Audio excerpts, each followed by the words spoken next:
Hi everyone, welcome back to the cabin. It's Ian from Off-Grid with Peniglen Homestead. So hi to everybody. I'm sorry this might seem a strange location. I'm actually in Kev's bedroom. I've been in hospital and had the operation on my foot. So I'm in recovery now I'll be in this room for 4 to 5 weeks.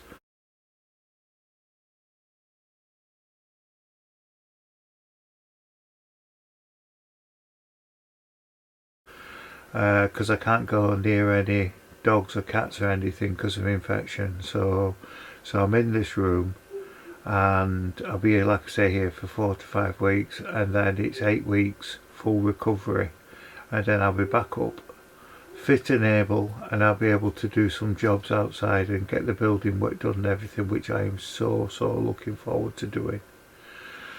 So I'll give you a rundown of what's been happening. I'm sorry I've not done a video for a couple of weeks. The screen's jumping a bit, I am sorry for that. I've not done a video for a few weeks, I know I've not, but I've been trying to get the place ready for me going in hospital. So I've been cutting loads of wood, loads and loads of wood from over at the pond. So what I'll do is I'll add some photos and I'll show you the log store that I've been filling up.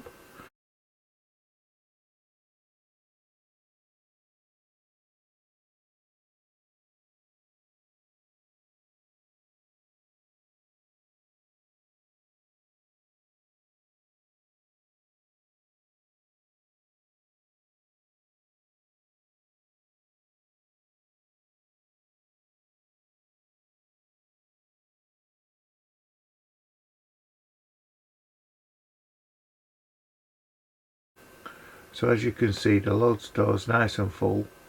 I've also got a load of gas bottles in, and I've also got some fuel in as well for the generator. So if anything happened, Kev will be able to put generator on. I've also been up on the roof and I've managed to connect all the power stations to the solar on the roof now, so everything's connected.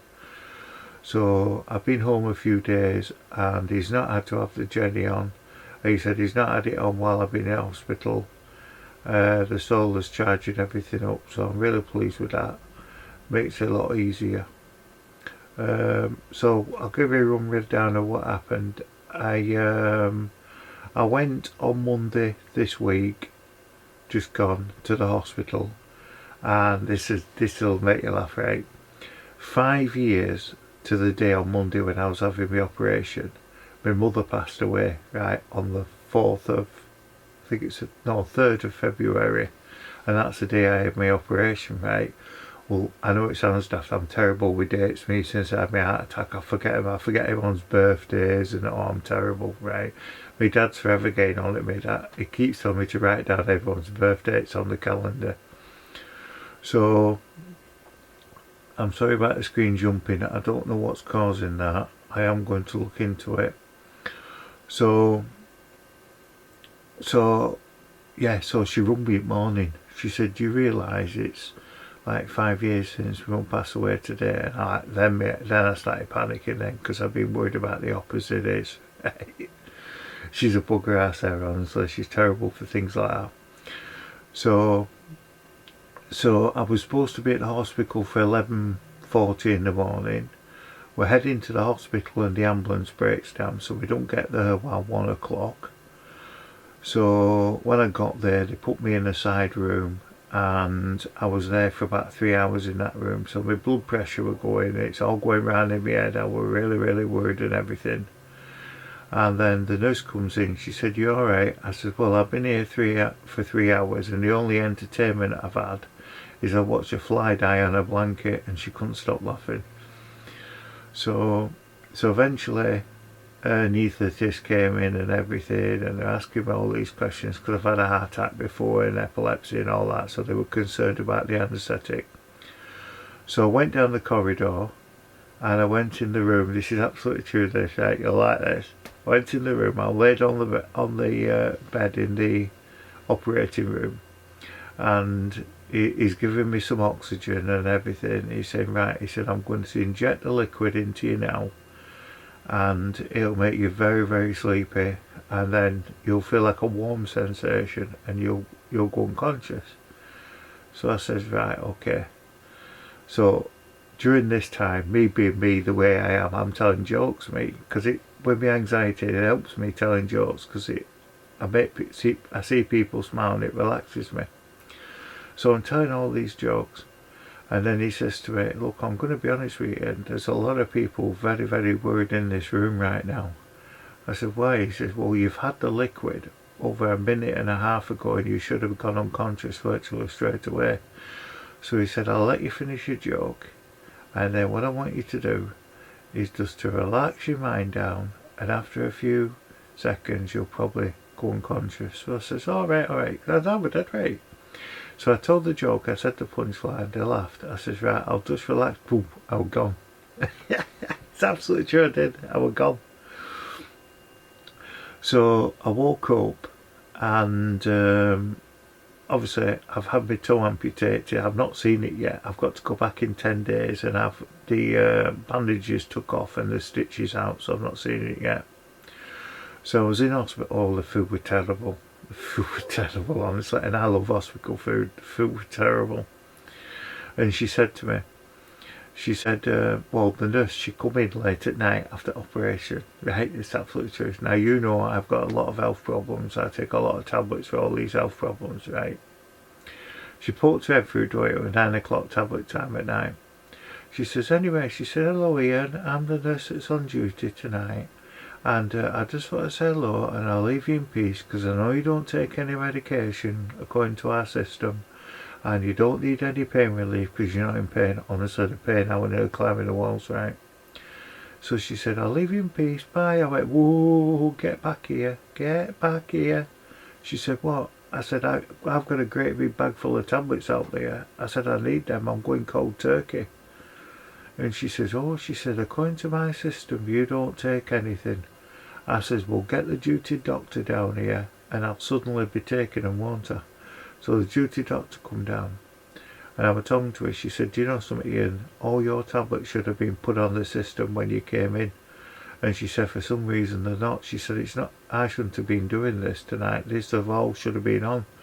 So she spent about an hour and she listened to my chest.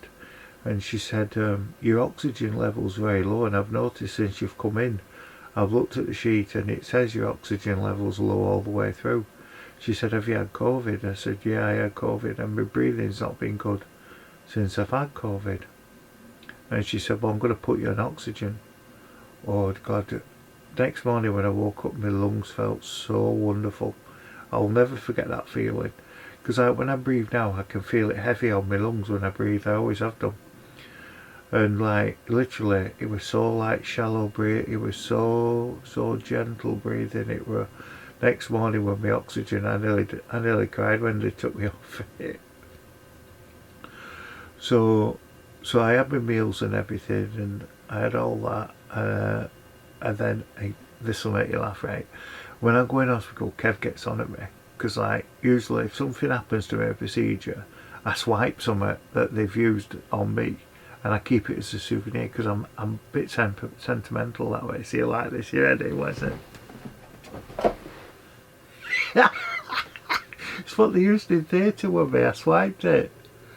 It was inside in my bed when I woke up, and I asked the nurse when I was coming around what it were, and she said, oh, they used it in surgery, I'll move it after. Well, she forgot to move it, so I swiped that. So I'm going to keep that forever, right? Hey, this will make you laugh, right? When I'd had my surgery and I'll come round in recovery, hey, this is absolutely true, this. I come round recovery, I opened my eyes like this, and I saw this beautiful young nurse looking after me. And I turned to her, hey, and I says, nurse, you are so beautiful. She went, oh, thank you. I said, we could be married within the hour. And she smiled at me. She says, you need more oxygen. So she put the oxygen back on me then. It's true that, honestly. It's true. So I'm laid up in here. So I'm stuck here now for, like I say, for another 4 to 5 weeks. So I'll be doing videos in here, unfortunately for you. There's nothing else I can be doing. So I don't know why this camera is jumping. It's jumping quite a lot. I'm a bit concerned about why it's doing that, but it is one of my older cameras.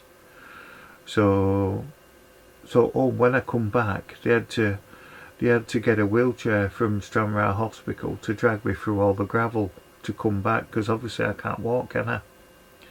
So the hospital stitched them up with that, because when I had physio, I said to him, like, you know, I'm gonna have to I will need a wheelchair to get back. Oh no, you don't meet the criteria for a wheelchair. And I explained that, you know, it's too far to walk, and they agreed to that. And I said, I need the wheelchair to get over all the gravel, because the ambulance crew have got like a trolley, but that won't go through the gravel, it'll dig in. And it were a really, really horrible, arrogant lady, old lady it were, and she wouldn't let me have a wheelchair. So when the ambulance crew come, I know all the crews and everything were being on transport, and I said, you've been stitched up, and I told them, they went fuming. They said, we shouldn't really take Ian home today because we need a wheelchair to get him back. But because we know him, because they're good with me, I get on that well with him. So he said, because we know him, then we're going to get him home, because we know he needs to be home with Kevin, like. So, you know, because I have been worried about Kev being here on his own, because he don't cope well on his own, Kev.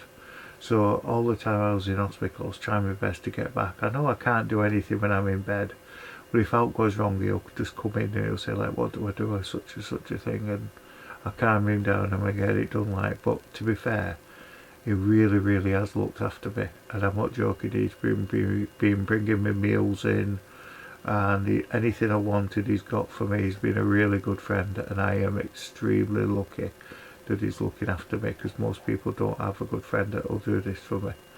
So he's a really good mate, so I'm very grateful. So if you are watching this, Kev, then thank you very much for all the help you're giving me. So I'm going to say goodbye to all of you, and I will see you soon. And I'll tell you something I've been lucky with as well. When having this operation, I didn't know I was having it till last minute, because the hospital just suddenly contacted me and said that I was having it, so I got about 3 days notice. Well, I got really, really worried, because I actually had 3 paid brand deals in place that they were sending the products out for me to do the brand deals. So I was very, very nervous when I contacted them, and I explained that I was having the operation, I would be laid up and I wouldn't be able to do these reviews. So luckily they've managed to postpone them, so I've been very, very lucky. And I know you'll think I'm saying it, but they're actually some really good kit that's coming, really good, that's going to help a lot of people. So I'm really lucky that they've agreed to postpone them, so thank God for that type of thing. So, and thank you to everybody that's been emailing me and messaging me and worried about how I am, because obviously I've not put a video up, so thank you for that. And if you're new to the channel, please subscribe, please subscribe, and put the thumbs up in the video, and if you've enjoyed it.